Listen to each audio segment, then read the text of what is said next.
Are you building alone? What could be built better together? Welcome to the Maximize Your Results series.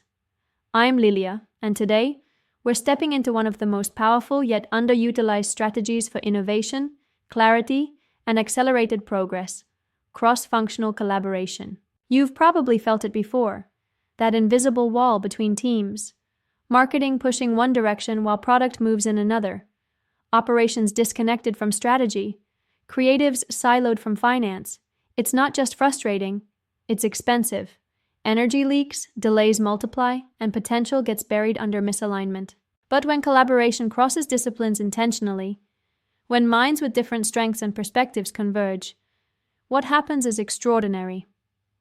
Problems get solved faster, ideas get sharper, work becomes lighter, and outcomes far more impactful than what one department could achieve on its own. The first key to collaboration that actually works is alignment. Not vague agreement, clear, specific, shared understanding of what the goal is. If people are building toward different visions, you're not collaborating. You're simply coexisting. Before any joint work begins, pause and get grounded in a single unified target. What does success look like? How will we measure it? And why does it matter? From there, define roles, not just titles. Who is responsible for making decisions? Who is executing? Who's reviewing? And who's holding the thread of communication across the teams? Ambiguity breeds friction, but clarity frees people to move. One of the most effective ways to break silos is to make work visible. Use visual tools, not as decoration, but as alignment infrastructure. Shared whiteboards, live dashboards, collaborative canvases, they help everyone see the same picture in real time.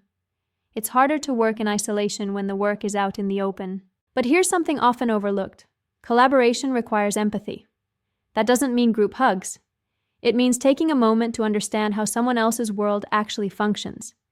Invite teams to explain their workflows, bottlenecks, and goals. When a designer understands the pressure a developer is under, or when operations see why marketing needs early input, trust builds. And where there's trust, there's flow. Of course, no collaboration is perfect. That's why reflection is essential. When the project wraps, don't just move on. Debrief with intention. What worked beautifully? What created confusion? What's worth repeating? And what needs redesigning? Every collaboration holds seeds of the next improvement, but only if you stop long enough to gather them. Now let's talk about silos. Not just organizational, but psychological. Silos form when people protect their space, their knowledge, or their status. They resist input. They avoid sharing. Not out of malice, but out of fear. Fear of losing control, relevance, or credit. If you want to break silos, you must shift the culture from ownership to impact. From my department to our mission.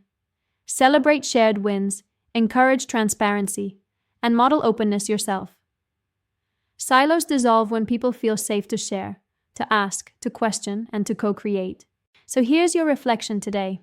Where in your work are you still moving alone?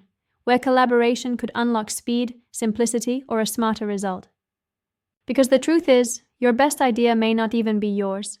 It might be living inside someone else's process, or waiting on the other side of one honest human conversation. You don't need to carry the weight of the project alone. Sometimes, the fastest way forward is sideways. Subscribe for more.